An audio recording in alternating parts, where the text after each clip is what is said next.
What's up, guys? Here I'm on to another video here today. Links in the description if you are interested in any of the music that I create is available below for free. At my Bandcamp, it is free. Anywhere else, you gotta buy it. It's just how those platforms work. But yeah, let's get cracking here. This is one of my favorite bands of all time. It is Opeth, the mighty Opeth.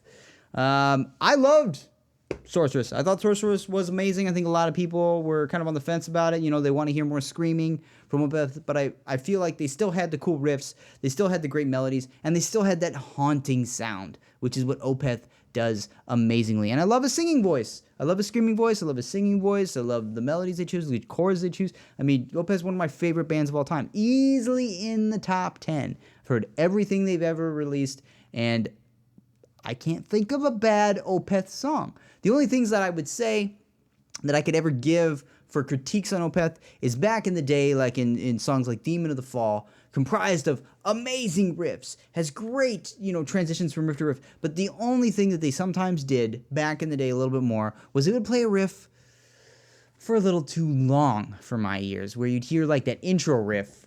I think it goes, 6 rotations? Maybe as much as 8? I mean, it was very long. It was very long. And that's like a minute and a half to 2 minutes into the song, which are just like,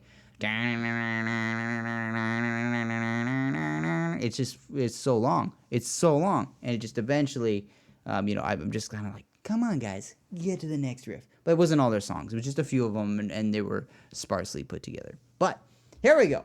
Let's check this out. This is Heart in Hand. This is a brand new track from Opeth. So let's have a motherfucking listen. It's 8 minutes, so it's going to be a long video.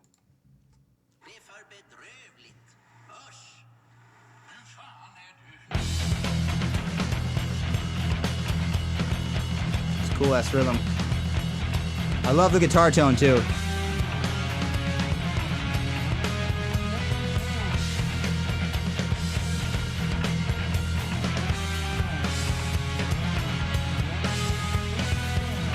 Sounds thick and organic, man.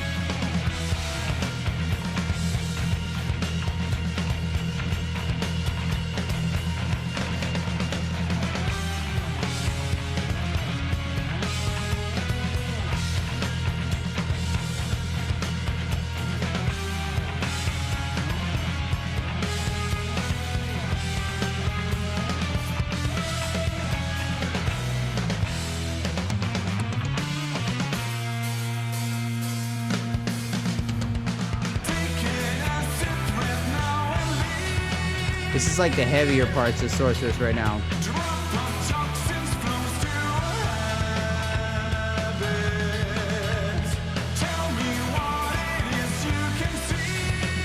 I'm digging it though.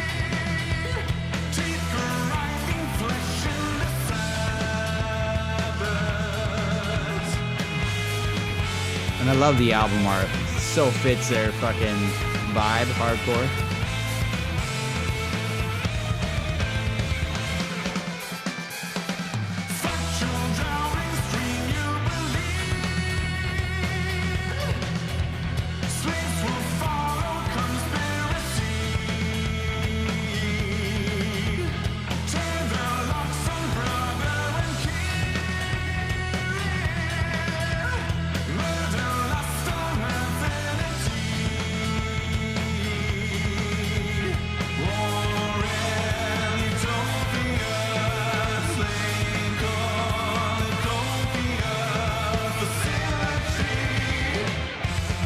Oh,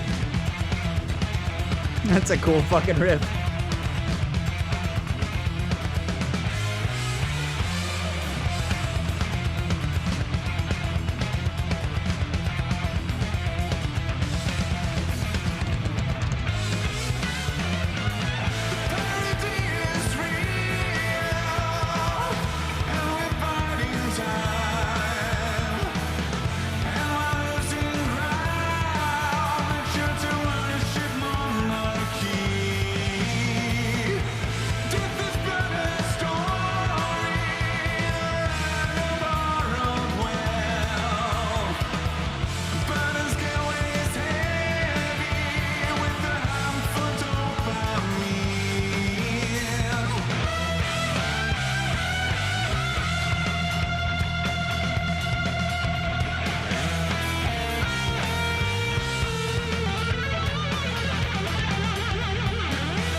This is like shreddy, heavy 70s prog rock. It's like prog rock with like a real metal edge.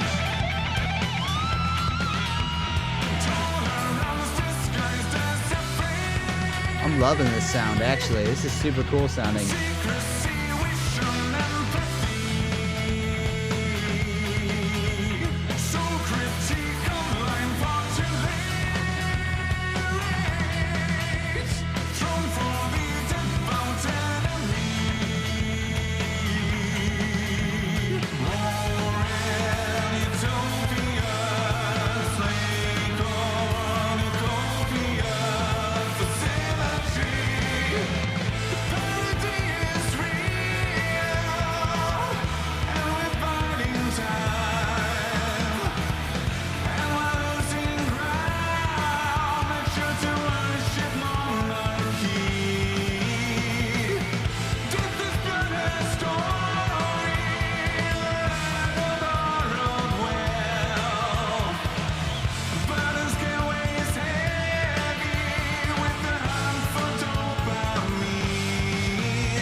A little trippy, a little psychedelic right now. That groove is so cool.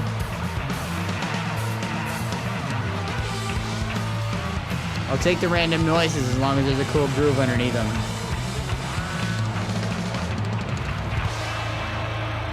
Oh, where are they going with this? This is what I love about Opeth. I never know what's gonna happen next. I don't know where it's going. Ooh, an acoustic section. One of their strongest points. They're so good at the acoustic sections.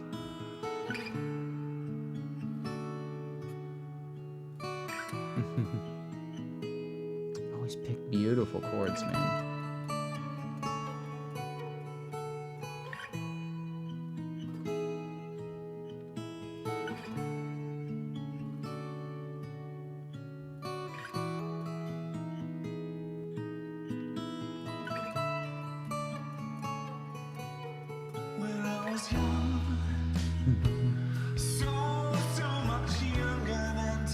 Feels like two songs, but they fit together so seamlessly.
Opeth always gets a like.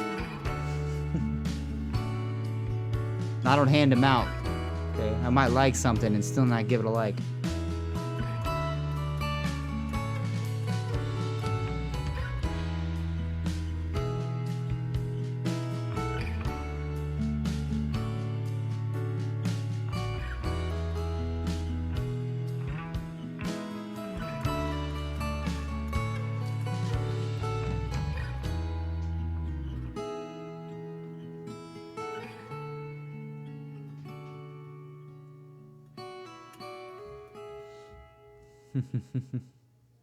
Okay. Super beautiful. Super wonderfully written. No complaints whatsoever from my end. Opeth does it again. Writes a great song. Like I said, I can't think of any bad Opeth songs. They just don't have them. They have good Opeth songs and amazing Opeth songs. but there really is no bad Opeth songs. And I've got to address that everybody's so mad about him not screaming and them not doing the super heavy thing. And I think we need to understand that perhaps he's ran his course with that, and it's just not making him excited when he plays the music. And the last thing anybody wants to do is fucking phone it in. Let him create what he's creating. What he's creating is still great. It's still very musical. It's still beautifully written. It's beautifully performed. I mean, they have great vocals, great chords. I mean, I don't understand the complaining. The complaining is just like, I wish you was screaming more. Yeah, listen, Rocky, shut the fuck up. Let him do what he's doing. Without him, we would not get these awesome sounds. Let him do his shit. This is who he is. This is what he wants to do. It's great. It's just like when Mastodon decided that they weren't going to do like all the crazy screaming anymore. Everybody kind of like wrote them off, but then they got huge and they somehow found a way on the fucking radio. Mastodon. Even when I hear it, I'm like, yeah, Show Yourself is a great song, but it's still not a regular old radio song. It's totally sounds like Mastodon. It's got a little bit of Queens of Stone Age vibe. A little bit. But there's still a lot of Mastodon style riffing in there. There's cool guitar work. I mean, they still do a great job with it. And I feel like we just need to let these bands grow in the way that they want to grow. And everybody stop being so judgy. You want to listen to the heavy shit? Listen to the old shit. The old shit's still there. It didn't go anywhere. It's still fucking amazing. Listen to Deliverance. Listen to Blackwater Park. These are great fucking records. Anyways, guys, thanks for checking out the video. Until next time. Latest.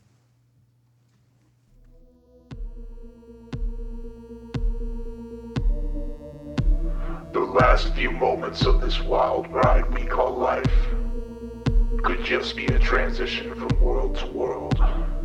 It could simply be an astral transformation from one consciousness to another. Fractals are thought to be the connection between us and the other worlds of the multiverse. The light we are asked to follow at death is a fractal. When you are knocked unconscious, you see fractals. If you're lost in the astral plane of a psilocybin-induced journey, you sometimes see fractals. These broken, seemingly random structures of light are filled with crazy mathematical perfection, yet are far from perfect in the naked eye. Could the door to the ever-vast, ever-expanding, ever-changing multiverse be guarded by the light of these fractals?